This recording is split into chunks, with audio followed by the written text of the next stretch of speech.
All right, everyone, welcome back for another episode of Carnivore Trades. Today is Thursday, September 5th, 2024. If you've not done so already, please give the video a thumbs up. Like, comment, subscribe to the channel. Don't forget to come find me on carnivoretrades.com for swing trading alerts, analysis, and live day trading. Anyways, let's get into it today. So markets here, really kind of a grindy chop fest. And again, we talked about this yesterday, but again, bears can control. Let's go to the SPX. Bears in control until at least 55.50. So we have a low pivot or a lower high there. And the zone I was looking at was really right here, right around 55. You can even say 55.60 to 65. So bears control lower highs and lower lows. So very simple here. That said, it's very noisy type price action today. A lot of chop here. We had this morning jobs data, and yesterday I made a little prediction. I thought we would have more downside in the morning. We really didn't have that. We got this morning a little dip on the ADP number, and then we rallied up on jobless claims. So ADP missed by a mile. I figured it would, but stocks didn't really dip down, and bonds ripped up like I thought they would, but stocks didn't really dip down. I was kind of looking for a spike here to the downside this morning. We didn't quite get that. And if you look at volatility, we did not get that either. I talked about that yesterday. I talked about that this morning. I don't think the VIX is really ready to do anything. And I don't think it moves. It's going to take a powerful move to get it up tomorrow. It's pulled back for kind of like a day or two now. I mean, technically it was green yesterday. It did pull back. If you look at VIX futures, it was green yesterday, a one-day pullback. I still have a sell signal on it though. That does not mean short it now, sell calls or sell puts now, but it means that if it tries to pump, it's probably going to get rejected. It's going to take a powerful move to get it through that. What I'm watching though into the close here, and again doing the video a little on the early side. We're going to be doing live for members later, but watching this on VIXy here, little head and shoulder pattern. We're getting a pop. And what's interesting is the VIX is not really moving down with the market here. So we're not seeing volatility confirm the move. Is it just consolidating? Well, that remains to be seen. You could say, the VX here, it does kind of have a little bit of a flag. I think it needs another day though. So it's interesting as we're going into non-farm payroll. I don't know. It's a little bit tough here. What you want to see into the end of the day for bulls is, you can see here on the spiders, I tweeted about this earlier. We reconnected with the hourly 200 MA, and we popped off that. You'd like to see us close below that low there, 548.88. I think right now a lot of this is just pinning. So you can see here 550, a lot of GEX there. And it's there at 5,500 on SPX as well, which is essentially where we're sitting right now. Yeah, 54.95. So we want to see that area hold by the close. Obviously, you'd like to see.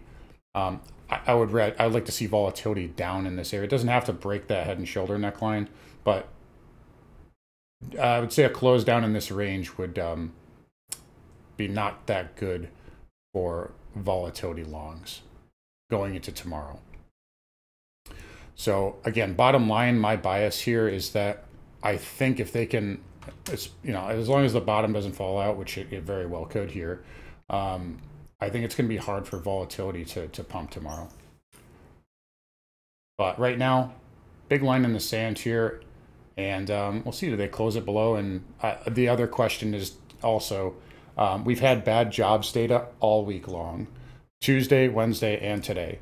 So the market, it knows to expect bad jobs data right now. The bond market has certainly priced that in. Take a look at TLT, basically right at 52-week highs.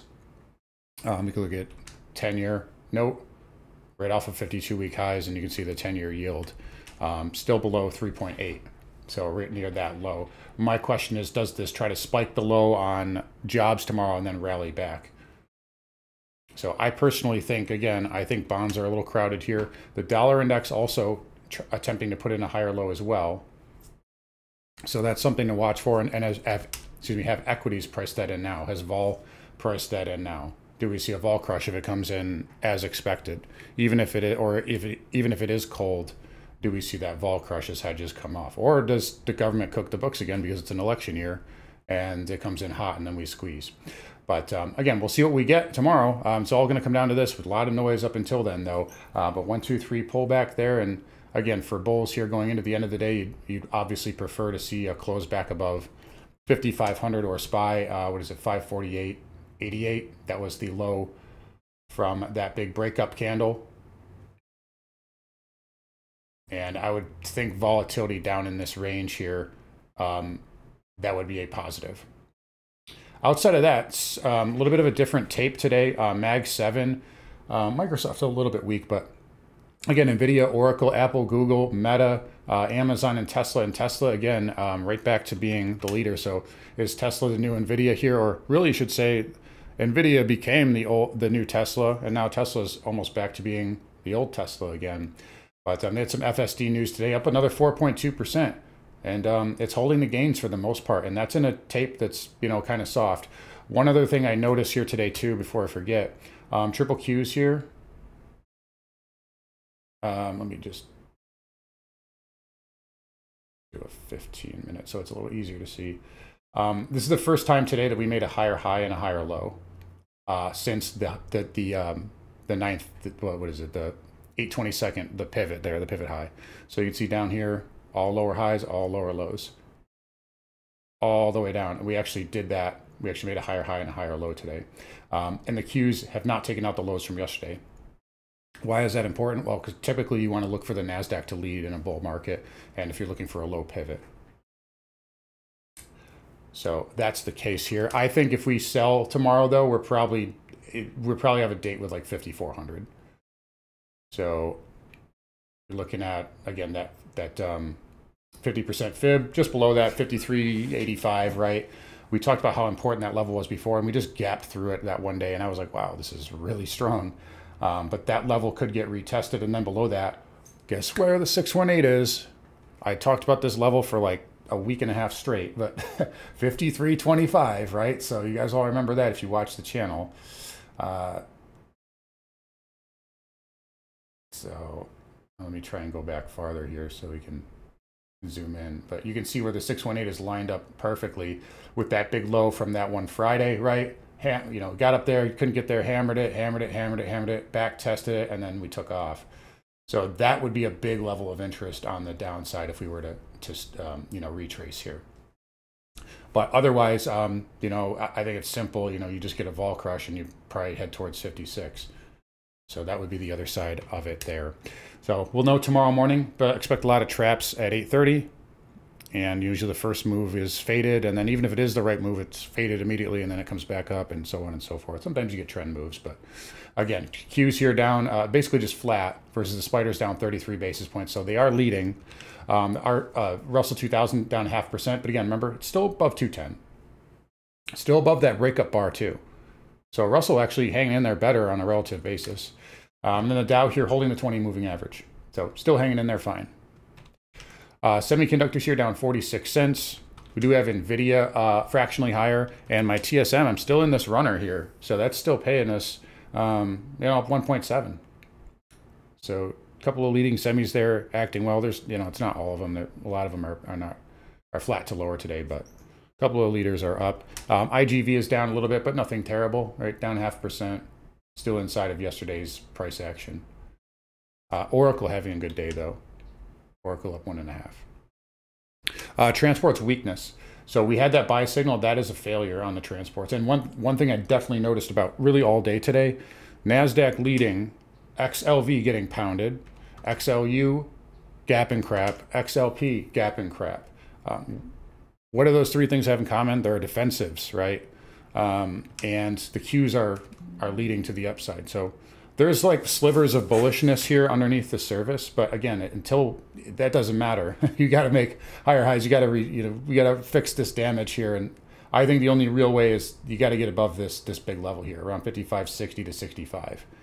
I think we could see a sizable squeeze above this area too. I don't know if that results in a higher high, but that would be a level to get above as well. But this is what it comes down to. I mean, I can sit here and speculate and talk about the plumbing of the market until we're blue in the face, but price action is king here.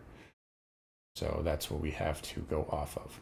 All right, Rates, again, you guys know my thoughts on that. We don't need to go over it extensively. I think the 2 years weaker. Obviously, it is weaker. And I'm not saying that rates can't go down, but I don't think anybody thinks they can go up. And I think everybody's piled into bonds. So my base case would be, regardless of what stocks do, I think that we could do something like this and then reclaim. Maybe that's a little wide. Maybe we do something kind of like that, spike the low and then reclaim. I just think it like this job stuff has got to be priced in at some point. So a good analogy to me would be Nvidia, right? Nvidia just had a blowout quarter. Like most people don't even realize that how good of a quarter they just had. But why is the stock going down? You know, right? Eventually enough people are in, there's nobody left but sellers, right? So that's kind of my thought. That doesn't mean I'm saying that yields are going to go back to 5% right away. But in the short run, you can get pain. So something to consider. XHB down, still holding that previous level, right? Red bar high, we broke above it, back test there, and we're hitting it again, and it hasn't broken. A little kind of double top-ish thing there. Weekly still okay, though.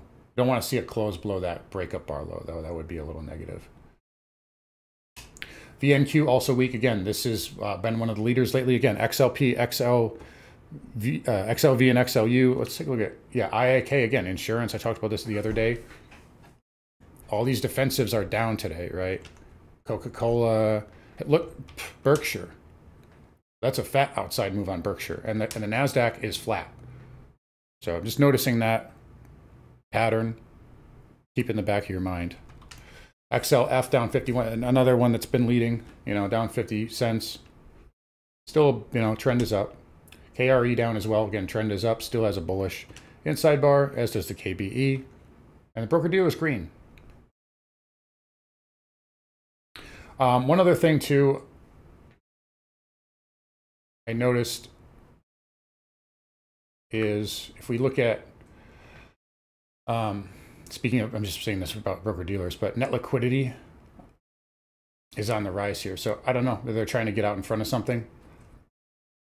You can see this does act as a leading indicator. It doesn't necessarily mean that tomorrow we're going to rally, right? Like we had negative divergence here for a few weeks until it started to play out.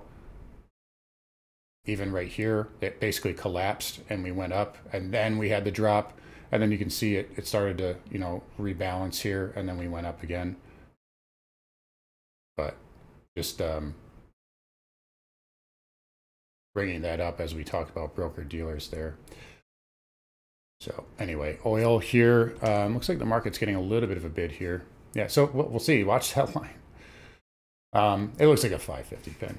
Oil up 10 cents, big whoop. I also think the market's crowded short into this too, or at least close to it. I'm not stepping in front of it though until I see certain signals, because it just can't sustain. It's been trying. You know, you have a tail there, a tail there, a tail there on the candles, but it's just not sustaining. It might be a bounce coming in tomorrow. XLE, still room for higher low, but very weak today in the last 3 days. XOP, same thing. OIH as well, but this level here is, I mean, it's coming into the level, right? If it's going to bounce here, it's going to bounce here. Or if it's going to bounce, it's going to bounce here. And then, you know, I would say probably like 270, 260. And then there's your 200 moving average. But it's trying to hold right now. Uranium stocks, CCJ down 85 cents. That's not terrible, though, as it held yesterday's low. NM, about the same. And NJ, again, still the weakest. Don't like the NJ right now. Nat gas, again, 'tis the season. So sell-offs will be bought, or dips will be bought, more likely than not in this time of the year. And that's being proven right now. We're hammering on 230, 228. Let's look at a 4-hour. You can see there, hit it once. What do we have here? Higher lows. We're smashing on it again. So nat gas maybe getting ready to go. I'd just say 250. You got a W pattern here. So let's say 240 and then maybe a WV, like a pullback. But nat gas looking a little bit better, and this is the season for it. Dollar index, again, down, but has room for a higher low. This is divergent too.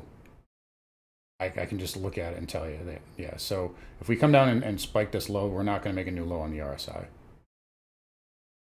So I don't think the bond market's ready for that tomorrow, or I should say bond traders are ready for something like that. There's the yen, since everybody's in love with it. But gold here, I mean, continue to say this, upward inside bar, above the moving averages. Look at, we haven't even closed below the 20 MA. This is just so strong. There's nothing else to say. Silver here, up 60 cents. Didn't get a, not going to close above yesterday's high, but good pop, good rally. Platinum up 2.5, not bad, good reversal. And palladium hanging in there. Copper, good bounce too. This actually, we took a 1 cent loss today on this in the trading room, but it, you know, it got up to 4.7. Actually, it was a pretty good stop out because it would have basically got back to break even. But it's not terrible. Up move, and then the pullback here intraday, it's basing again. So that's not bad. Copper's hanging in there. I don't have a trade on it at the moment, but hey, good job for copper. Good bounce. All right, Bitcoin, lastly, down 2%, 3% here. Still above yesterday's low. So it's kind of testing that low. There's an hourly look. But what I mentioned this yesterday, what impressed me is that it didn't, nice bounce there. What impressed me yesterday is it was green with a down tape in equities. And you have a bear break with no follow through right now until they follow it through. But we got to get back above, you know, like I would just say yesterday's high, 58.5, 58.6, and then, you know, back above this here, 59.8. And then we can try 62 again. But it's holding up. It's holding up. All right, so it's 3:30. There we're back above 550. Look at that. Who could have seen that coming? Who wants to bet we're going to close right at 550? I know you're not going to take that bet, because that's where we're going. We'll probably close right above it. But again, watch that line here. We got about 25 minutes left. So again, I got to get going ready for our members live stream at 4. But yeah, we hold that pivot there, and we'll see. VIXI, watch that. They ramp this into the close. That really helps out. That means they're done allocating. But yeah, watch that head and shoulder there. If that triggers into the close, it's definitely helping out bulls. All will be told tomorrow. And I'll be sure to tell you all about it in a video tomorrow afternoon. Anyways, guys, I'll wrap it up here. You guys take care. Come find me on ConverTrades.com. I will see you guys all tomorrow.